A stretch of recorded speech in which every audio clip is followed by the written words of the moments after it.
Hello. Recently, Waterstones Bookstore announced their shortlist for their Book of the Year. So I want to discuss the 14 titles that they have shortlisted for this. They run it almost like a book prize in that they announce this shortlist, and then I think at the end of November or early December, they announce their absolute Book of the Year from these 14 books.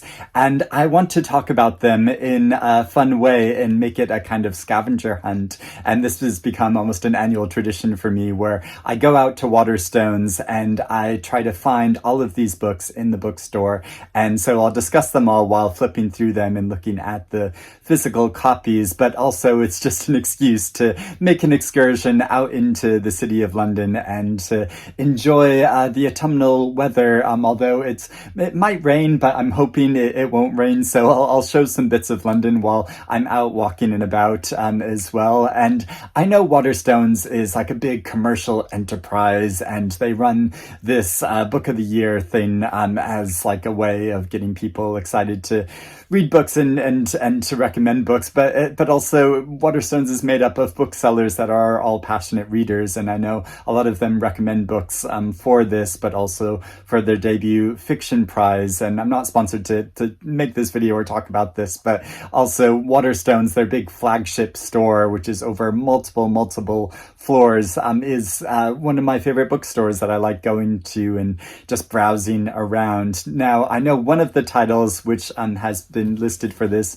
is In Memoriam by Alice Winn, which I loved this novel so much. And also this one, Waterstones started a few years ago, a debut fiction award, and this won that award this year. And I was lucky enough to be invited to that ceremony and hear Alice Winn give her acceptance speech. And I made a video talking about that, showing a bit in that where she was slightly lamenting that this wasn't listed for the Booker Prize this year. So I'll put a link to that video below if you want to check that out. But I love this novel so much. Such a riveting and emotional story. So I'm going to set out now into London and film some bits and talk about the 14 different books that have been shortlisted for this prize, which range from fantasy fiction to literary fiction to nonfiction, including history and travelogue and children's books. So I'm definitely not interested in reading all of these books, but I'm intrigued to flip through them and have a look. So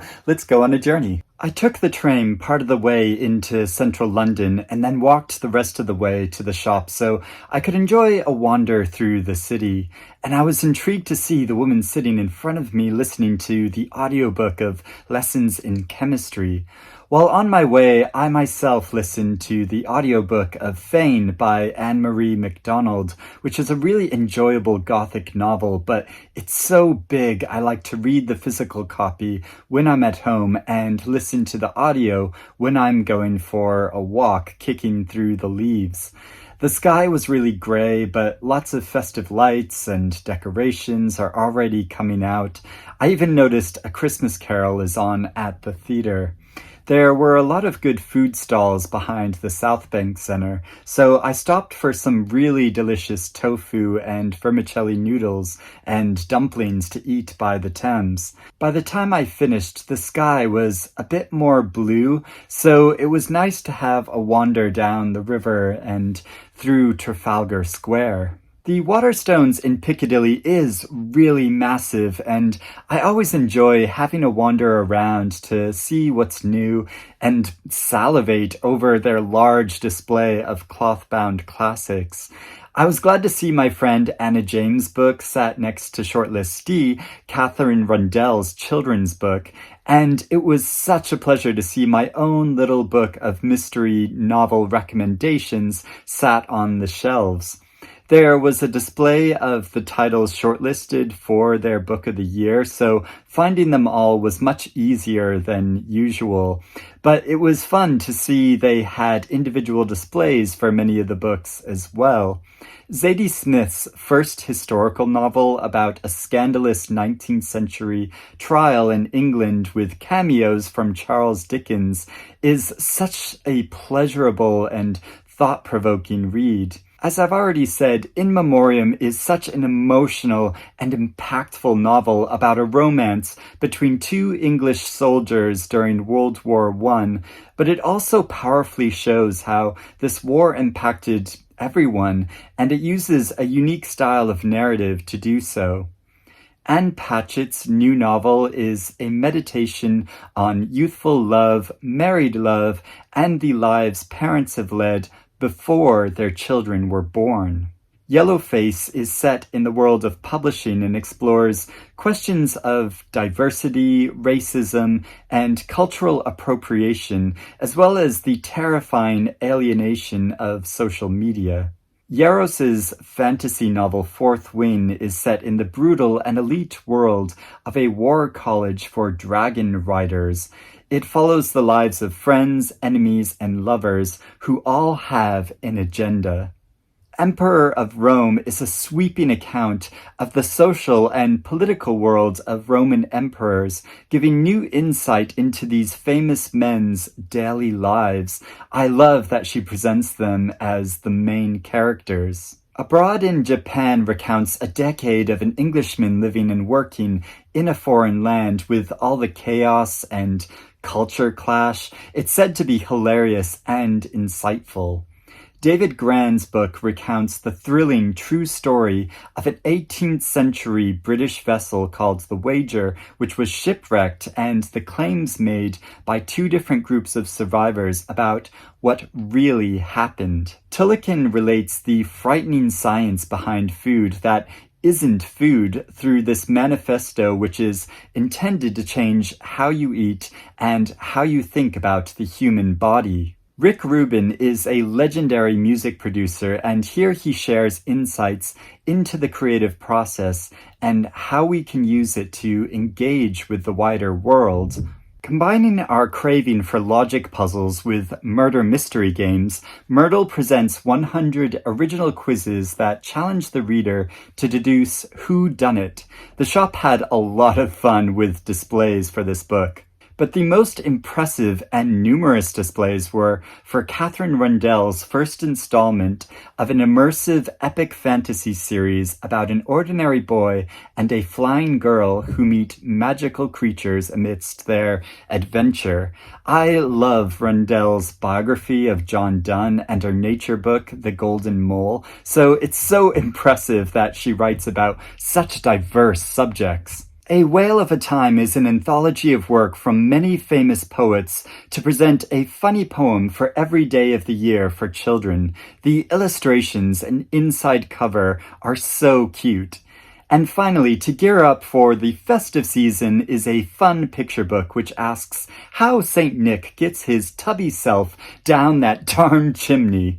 Now, by the time I had a long browse and left the bookstore, it was really cloudy and ominous outside again, so after crossing back over the Thames, I got a bus the rest of the way home. And I am back home. That was a fun excursion, and I got back just in time because it started to rain again now. Now, what out of all of those books would you pick as the book of the year?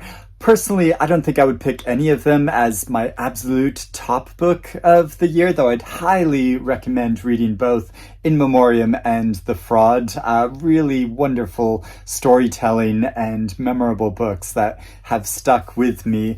I think I've decided not to read Yellowface. I've been debating about whether or not to read it for a while. It's also been shortlisted for the Books on My Bag Readers Awards, but I've heard and from enough sources and readers that I trust that have said I shouldn't bother with it, although I know a lot of people have liked it, but yeah, I think it's made me decide not to read it. I was very tempted to buy Anne Patchett's new novel while I was there. I got very, very close to buying it, and I do want to read that hopefully before the end of the year, but I might get it out from a library if it's at any of my local libraries. But of course, since I went to a bookstore, I couldn't couldn't resist not buying any books while I was there. So I did pick up a couple of titles because we've been debating recently about what we should read in December in my online book club. These are a couple of books that were suggested that I do really want to read, whether they're picked for our book club or not. So there's Claire Keegan's collection Antarctica, which seems very appropriate for the winter season, and I love Claire Keegan's writing. I really enjoyed her most recent short story, which was published on its own, called So Late in the Day. I read that really recently. It's very powerful. This is an older collection of hers, which has just been republished, and that sounds really good. Hilary Mantel was a big fan of hers. She said, every line seems to be a lesson in the perfect deployment of both style and emotion. And I also got this nonfiction book called The Snow Geese by William Fiennes, which was first published in the early 2000s. It's a kind of travel log about a man who journeys northward from Texas up to the Arctic, trying to follow the path of snow geese as they're migrating. But along the way, he encounters a number of oddball individuals who he has conversations with and makes observations about. Robert Macfarlane is a big fan of this book and this author. He wrote an introduction for it, and while I was getting the bus back, I read Robert Macfarlane's introduction. It made me so eager to read this. One of my book club members, Lizzie H., recommended this book, said it's one of her favorites of all time, so I definitely wanted to read it. So it was a really fun trip, and I always love going and wandering around in London while listening to an audiobook, and then wandering around a bookstore and getting even more books. It's a whole cycle. But I hope you enjoyed this journey. Let me know what you think about any of these books that I've discussed in the comments below, and let me know your favorite bookshop to take a wander to and have a browse around in. I'd love to hear about that as well. I hope you're doing well and reading good things. I'll speak to you again soon. Bye-bye.